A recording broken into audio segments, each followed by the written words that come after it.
opening the sutra.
Good afternoon, everyone.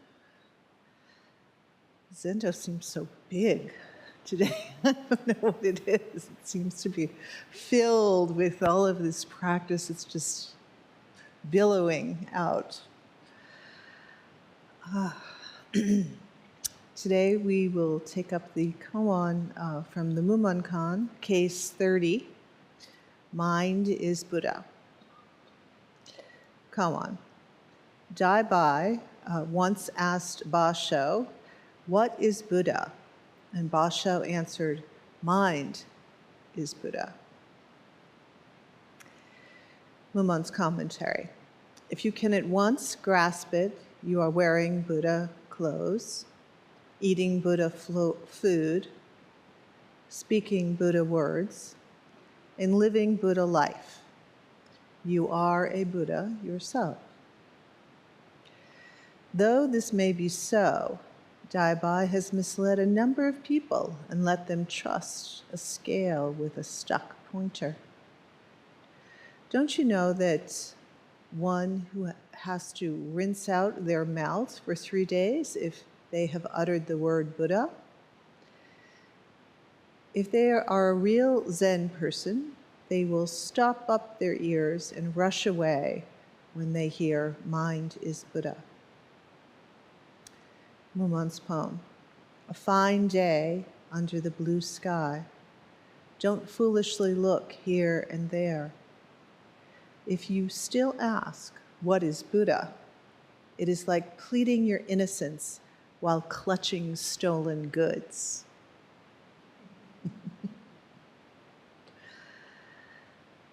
So there are a couple of sort of interesting stories around this koan. I thought I'd share at least one, maybe another one, before we get into the content of the koan. And first, to say that Baso here was a teacher during the Tang Dynasty, and the Tang Dynasty is known for woodblock printing, and it was the Diamond Sutra was printed on wood blocks in I think they say that the Diamond Sutra is one of the oldest books known to humanity, at least printed books, off of the woodblock.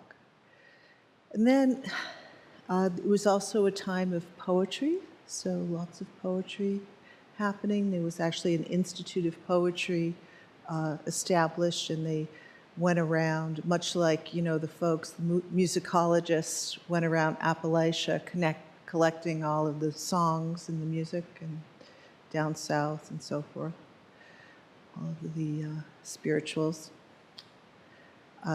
Folks went around and collected all the poetry at that time. And I think most importantly, our dear teacher here and our ancestor, Baso, had, are you ready for it? 139 successors. So,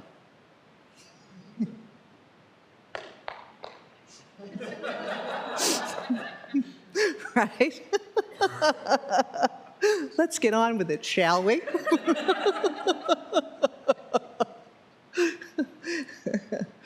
Baso is expecting great things of you.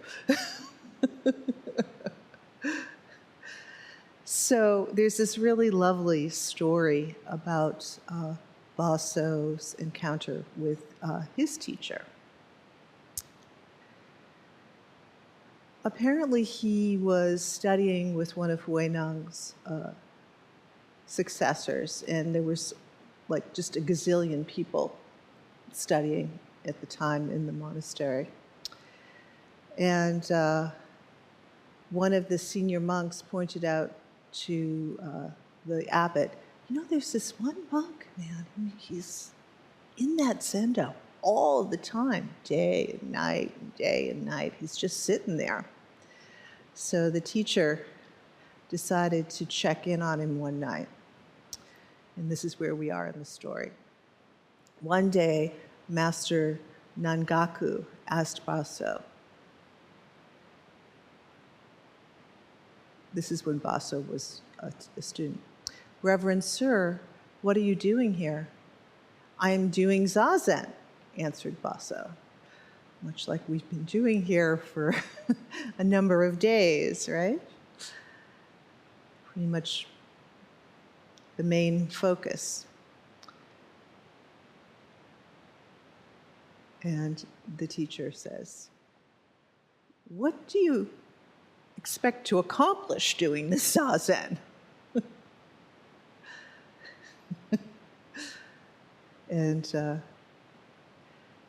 Basho replies, I'm only trying to be a Buddha. Give me a break. Right? And it's hard work. I've been sitting here day and night and day and night. My knees hurt. My mind is on fire, you know, blah, blah, blah, blah, blah. I'm only doing what you told me to do, right? And you know, that's a setup for something. Hearing that, Nengaku walked away without a word, picked up a piece of brick in the garden,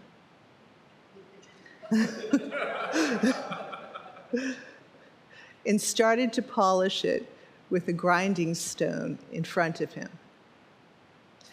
Baso asked, what are you trying to do there? Trying to accomplish polishing that brick? And his teacher replied, I'm trying to make a mirror by polishing the brick.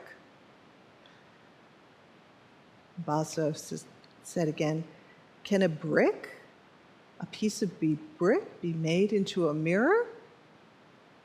That doesn't sound right, does it? Either that or you're going to be polishing for many, many aeons and kalpas, right? And then Nangaku retorts, can one become a Buddha by doing Zazen? Oh, what? Baso went on to ask, well, what should I do then? You told me to sit. This is the whole point of like a retreat, to sit all day as much as we can. And then Nangaku said, it's like putting a cart to an ox. When the cart does not move, which is better, to beat the cart or the ox? So the question is, what is the ox? And Baso was unable to answer. Nangaku then kindly explained to him, you practice Zazen and try to become a Buddha by sitting. If you want to learn how to do Zazen, know that Zen is not in sitting, or lying. If you want to become a Buddha by sitting, know that Buddha has no fixed form. Never discriminate in living in the Dharma of non-attachment. If you try to become a Buddha by sitting, you are killing Buddha. If you attach to the form of sitting, you can never attain Buddhahood. So just get up and walk around, do whatever you feel like. No. So, this mind that this koan is referring to, mind is Buddha. It is the mind that has no fixed form. It is the mind of non-attachment. It is the mind that we were born with, that we are sitting with right now. And it's going to walk out the door with us when the retreat is over.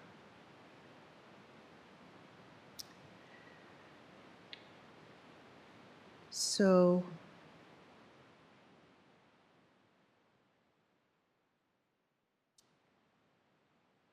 really the work is, how do I encounter the truth of my own Buddhahood for real? Not just as a story or some sort of jazzy expression when we get a little better at doing koan study, but actually get so intimate and have such complete union with this mind of purity and constancy and joy that regardless of the contents of the mind, we're not pulled around ever. Even when we're completely lost in the weeds, there's always this atmosphere of absolute mind. We might get a little bit caught here and there. You know, there's this Melissa McCarthy movie, and I can't remember the name of it, but there's a song in there, like, my head hits the dash when I'm banging on the dashboard. It's really a great song. And but that's not the point. I do really like that song. There's this moment when she's trying to tell her supervisor that there's a killer on the loose, and the supervisor is just not having it, not taking her seriously, and not allowing her to go out there and get him, right? And so she says to him, you know, I think someone's lost their teeny, teeny, weeny, tiny, little, fill in the blank. You got none. Where are they? And then she walks out the door and she's like, has anybody seen so-and-so's teeny, tiny, little? And I'm going to fill in the blank. So that actually is our normal, everyday, dualistic mind.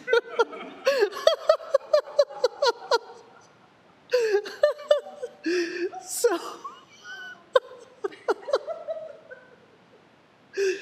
teeny tiny. I don't want you to ever forget this.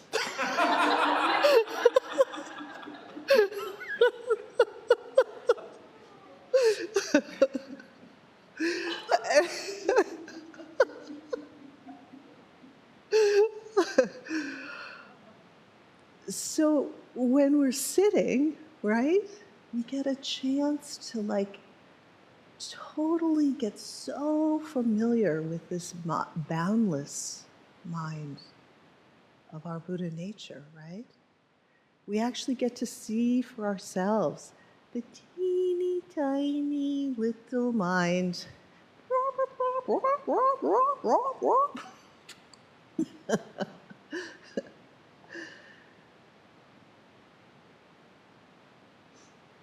That is really the first the first rung, if you will, of Zen training. And all of the koan work that we do early on, all of the mu, checking questions, the miscellaneous koans, much of the gate is all about making sure that we're not caught by this teeny tiny little mind. And it's a little bit, when James Ford says, the mind does not go quietly, or the Dharma plays rough with the ego, right? That's kind of what he's talking about, because the little tiny mind thinks it's like a big kahuna, right?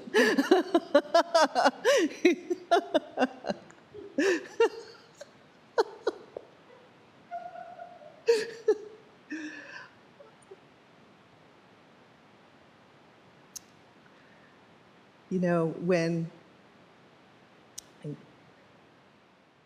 trying to remember his name, very important Zen master, the one, Diamond Lu, the guy who was carrying around the Diamond Sutra, when he had this direct experience of big mind, absolute mind, boundless heart mind. There's so many different words for it. He burned all of his books. It was very dramatic. And he said, all of my knowledge up until this point is like a hair in vast space. Right? Another teeny tiny, right? So this first encounter is really trusting and getting used to vast space, nothing holy. And just allowing ourselves to totally relax into it, allowing ourselves to be carried by and as it, noticing in that the mind kind of floating on the top with its commentary, and just, very nice. But the mind has been put in its correct proportionality. The teeny tiny one starts to be put into its correct proportionality. Okay? And that constancy, purity, joy, self, those are actually the direct experiences of absolute mind, of boundless mind. This is the field and the container of healing, right? If you're not getting a little bit of a sense of that, if you're not trusting that, I kind of feel sorry for you, actually. I wish that you would. I mean, that's why I'm up here. Blah, blah, blah, blah, blah, right? You have to find this for yourself. And you will. And you are. But this, make no mistake, this is what the training is for.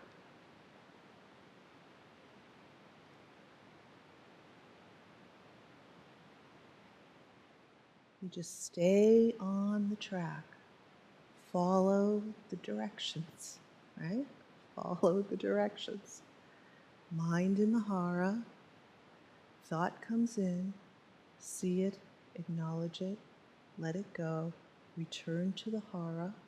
The hara is like you put your hand into the hand of your hara, and it kind of takes you on this magical mystery ride into the land of boundlessness, into the land of joy and ease and comfort. Now, are you never going to experience pain again? Are you never going to have a negative thought again? Of course you are. But it is in the ocean of boundless heart love. And this makes all the difference. That's what you're practicing. You're practicing floating and being this ocean, right? What is Buddha? Mind is Buddha. It's very interesting because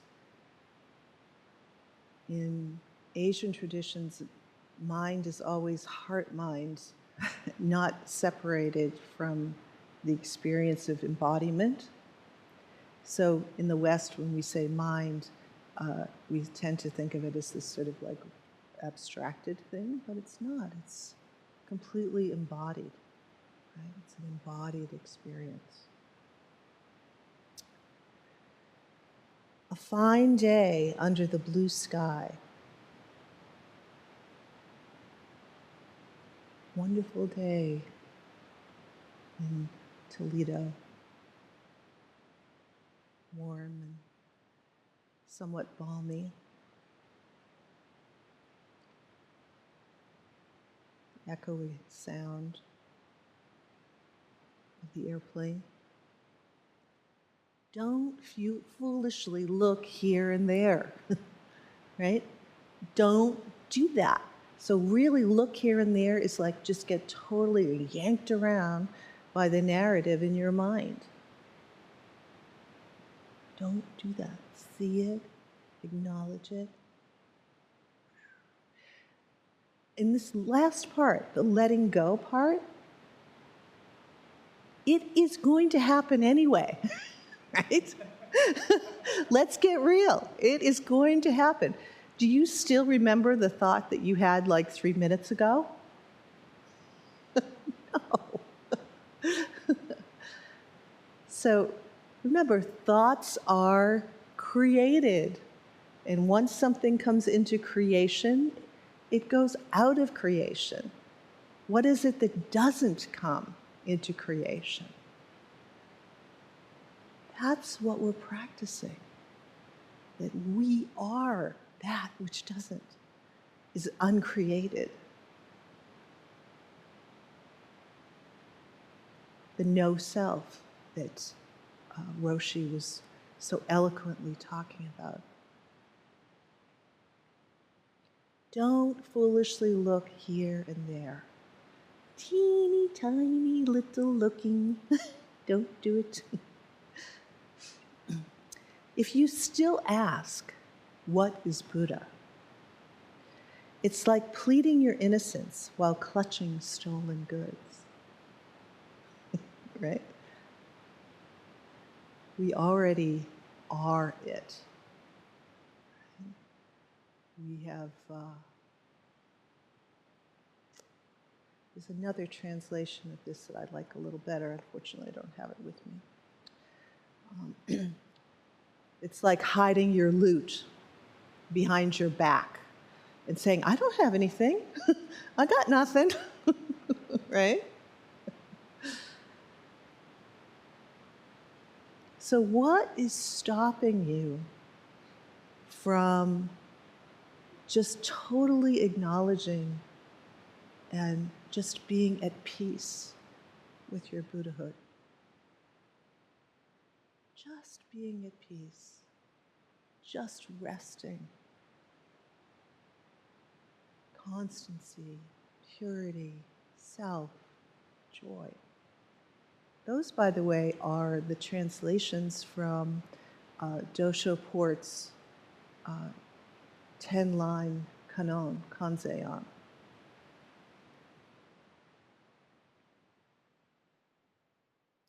A fine day under the blue sky. Don't foolishly look here and there. Keep your mind in your hara. Follow the directions. Trust where you are. Trust your Buddha nature. Trust the moment you're in. Without commentary. Now, as soon as I say that, you're thinking, oh my God, I got to shut my mind off, right? But you can't, right? You can't shut your mind off. You prefer practice, okay? What happens when you prefer the practice is you take it all with you. The commentary sits with you. Whoa, right? The commentary, the narration sits with you and as Buddha. Yeah. Mind is Buddha.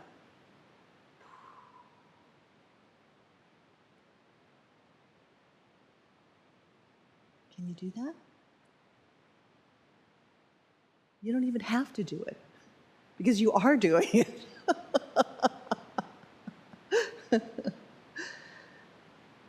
If you still ask, what is Buddha? If you even have to ask, right, you've already separated yourself from it.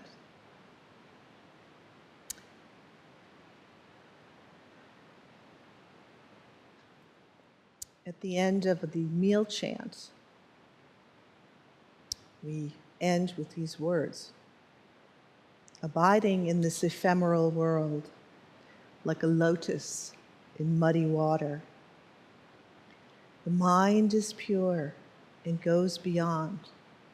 Thus we bow to Buddha. Perhaps the translation should be, thus we bow as Buddha. Right? So what is this pure mind that transcends, that cuts through any conditioned thought that we might have? What is that? This, whatever that is the source of healing. That is the great peace. That is the great enlightenment. That's what everybody's looking for. Even if you can buy one of those mega yachts, you're still looking for that. All right, I think we'll open it up for some questions if there are any. Just a few.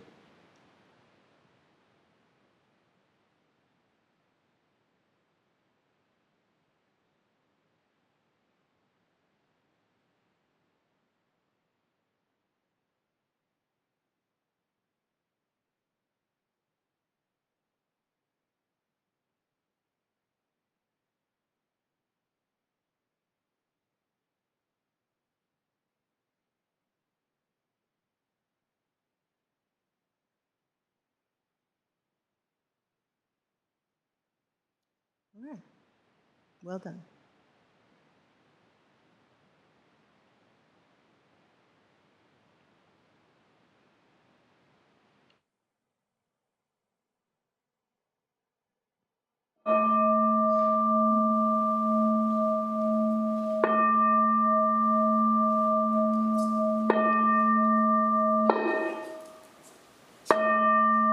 Beings are numberless.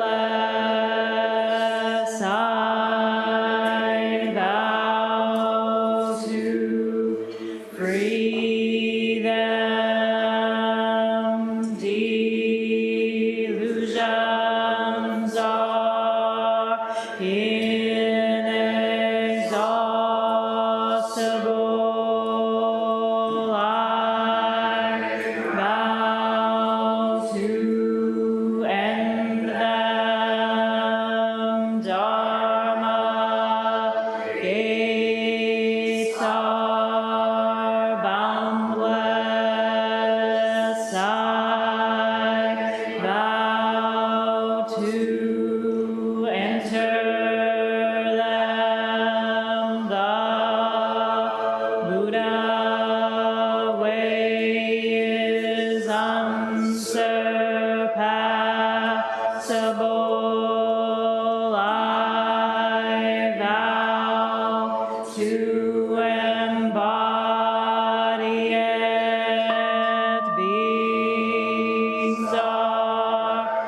way